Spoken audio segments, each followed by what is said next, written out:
যদি সফল হতে চাও তাহলে আমার লেখাই বইটি নাও। আমি কথা দিয়ে কথা রেখেছি, শয়তান আসেনি তো ফিরে। আমি শয়তান তাড়ানো গল্প লিখেছি আমার সারাটি জীবন ধরে। আমি অন্ধকারে মোমবাতি জ্বালিয়েছি, তবুও পাইনি ভূতের খোঁজ। আমি ভূতের অপেক্ষায় ছিলাম, ভূত নিজেই হয়েছিল নিখোঁজ। শয়তান ধরার গর্জন, পৃষ্ঠা নাম্বার চুদলিংপং। এই বইয়ের প্রথম পৃষ্ঠায় কি লেখা? মানুষকে ভোদাই বানানোর 100টি উপায়। 1000 টাকা দিয়ে 120টার এই বইটি নেন আর ঠাস করে ভোদাই হয়ে যান। এখন সফল হইতে গেলে তো এই বইটা লাগবেই। তো এই বইটা আমি নিয়ে গেলাম, তুই দেখতে পাবি, দেখা মাত্রই আমার সিগন্যাল দিবি। ঠিক আছে ভাই। কনে হস ওদিক যা কানা, তারপর মোম জ্বালা আর পড়তে হইব 8 টাকার এই মোমবাতি জ্বালাতে পেরেছে কয়জন? বেশিরভাগই তো চালাতে গিয়ে নিভে ফেলার গর্জন। পারবো না আমি ভালো করেই জানি, তবে দুঃস্বপ্ন আমার একটাই, সঞ্জনা নামের সেই আত্মাকে 5 টাকার মোমবাতি জ্বালিয়ে ডাকতে চাই।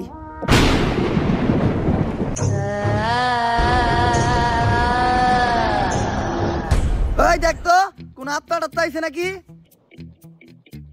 না ভাই, 2-4 লাগাই তো কোনো আত্মা দেখতেছি না। দূর আমার লেওরা, এই বিষটায় কাম হইব না, সামনের বিষটায় দেখতে হইব। তা ডাকতে গেলে একটা লাশ লাগবে, তাও আবার মাথা ছেঁচা। এখন মাথা ছেঁচা লাশ কই পাই? লাশ তো মর্গে পাওয়া যাইবো, কিন্তু একটা লাশের তো অনেক দাম, মিনিমাম 70-80 হাজার টাকা। 70-80 হাজার টাকা তো জিন্দা মানুষেরই দাম নাই, বাদ দে, লাশ লাগবো না। কিন্তু লাশ ছাড়া আবার আত্মা ডাক মুইবা কেমনে?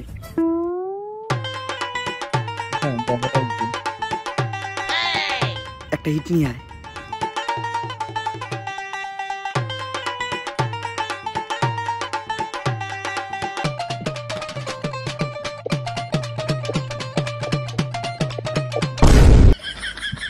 তারপর তোমার ডাইন হাত শক্ত কইরা লাশের মাথার উপর রাখবা। এই কথা চিন্তাও করো না। কি করলেন ভাই এটা? যদি এটা কইরাও ফেলো তাইলে মাথার উপর থেকে হাতটা সরাইয়া হাতটা লাশের বুকের উপর রাখবা। এইটাও করা যাইব না, কারণ এটা করার লগে লগেই লাশটা বাদ হয়ে যাইব। ওই লাশ দিয়ে আর আত্মা ডাকা সম্ভব না। ভাই ভালো করে পড়ে দেন, হয়তো কোনো সমাধান অবশ্যই আছে। যদি এই 2 কাজই তুমি কইরা ফেলো তাইলে ওই লাশটা ঠিক করার একটা উপায় আছে। একটা উপায় আছে রে, বাচ্চি। এইটা মনের ভুলেও পাইব না। আমার লারের বই এটা আমার লার। এই বই দিয়ে আমি ভূতই ডাকবো না। আমার নিজের ভিতর যে জ্ঞান আছে ওই জ্ঞান দিয়ে এবার আমি আত্মা ডাকার চেষ্টা করবো। তোরে যে চুল টানতে কইছিলাম, চুল টানছস? হ বাবা, এই যে। এই চুল এত ছোট আর এত মোটা কে? এরকম চুল তো আগে দেখি নাই। কোনকার চুল এটা? কনকার চুল বাবা, ওইটা তো জানি না, পাইছি ওই কনস্টেবলের আন্ডারপ্যান্ট থেকে। চলবো, কালকের ভিতরই সঞ্জনা আমার হাতের মুঠোয়। ষড়যন্ত্র, জানি না কোনো মন্ত্র। পাশের বাড়ির কাকার নাম জালাল, হ্যাঁ খায় সুদ। আধা ঘন্টা ধরে আমরা আটকায়া বয়ে রয়েছি আমাকে মুত। সঞ্জনা তুই খেয়ে যায় 250 গ্রাম কাঁচা দুধ। ভাই দুধ আনলেন 1/2 কেজি, দিলেন মাত্র 250 গ্রাম, বাকি 250 গ্রাম তো আছে, এটা আমি খাই না।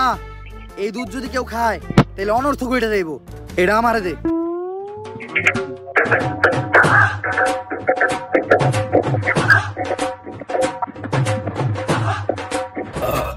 ভাই আপনি না কইলেন এই দুধ কেউ খাইলে অনর্থ করে যাইবো গা, তাহলে আপনি খেলেন কে? আরে আমি তো খাই নাই, পান করছি। আপনি দেন।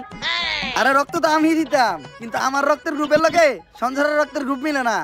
রক্ত লাগবো এ পজিটিভ, আমার রক্তের গ্রুপ হইলো এবি পজিটিভ, এর লেগে তোরই দেওয়া লাগবে। কিন্তু ভাই আমার রক্ত তো এ পজিটিভ না, আমার রক্ত ও পজিটিভ। ও পজিটিভ? আমি তো বুঝলাই গেছিলাম ও পজিটিভ রক্তই তো লাগবো। দে।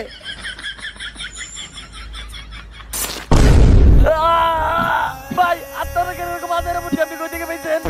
আরে এই বুদ্ধি আমার নিজের মাথার থেকে আইছে। এই ধরনের বুদ্ধি আমার মাথায় ভরপুর। আমার লগে ভন্ডামি করেন না, সত্য করে কোন আপনি। কা লেবুর ভিতর রাত্তাড়ে বন্দি করমু। চন্তর মন্তর সব কাপজাপ বন্ধ কর, ঝামেলা সব বাদ দিয়ে লেবুর ভিতর আইয়া বান কর। যদি এটা না করস সঞ্জনা তোর নানিরে খালি কর।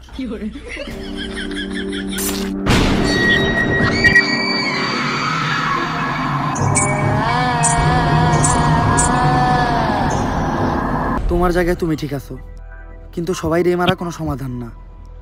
হলুদ সাংবাদিকদের যন্ত্রণা এই দেশের প্রত্যেকটা মানুষেরই সহ্য করতে হয়। আসলে আমাদের পরিবর্তন হতে হবে, আমাদের প্রতিবাদ করতে হবে। আমরাই পারি এই দেশ থেকে হলুদ সাংবাদিক নিরাময় করতে। কিন্তু আমি থাকতে তোমাকে আর একটাও জান নিতে দিব না। ভাই এটা কি কইলেন? এখন আমাকে কি হইব? আরে তুই চিন্তা করস কে? যতক্ষণ পর্যন্ত এই মোম জ্বলতেছে ততক্ষণ পর্যন্ত সঞ্জনা আমাকে কিছু করতে পারবো না। আচ্ছা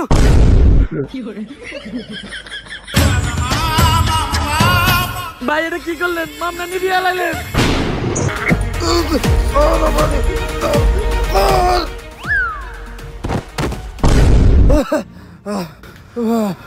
পুতুলটা পড়ার লগে লগে সঞ্জনা পড়ে গেল, তার মানে কি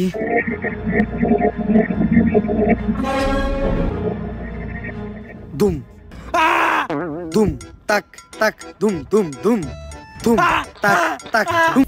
আর লেবুটা এই ব্যাগের ভিতর, কিন্তু খুব সাবধান। একটা জিনিস লক্ষ্য রাখবা, এই লেবুটা যাতে কেউ না কাটে। একবার যদি এই লেবুটা কেউ কাটে তাহলে সঞ্জনা আবার মুক্ত হয়ে যাইব। ঠিক আছে বাবা। আর আমার উপহারের 10 লাখ টাকা ওইটা অলরেডি আপনার হোয়াটসঅ্যাপে পাঠিয়ে দিছি। হোয়াটসঅ্যাপে?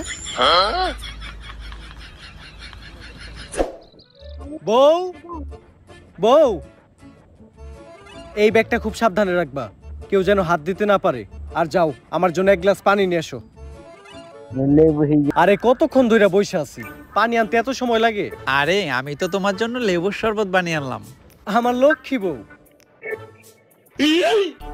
শরবতটা তো অনেক মজা হয়েছে। লেবুর শরবত যে বানাইলা, ঘরে তো লেবু আসিল না, লেবু পাইলা কই?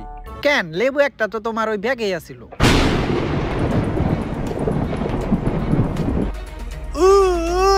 কি গো, কি হলো তোমার? এমন করতেছো কেন তুমি?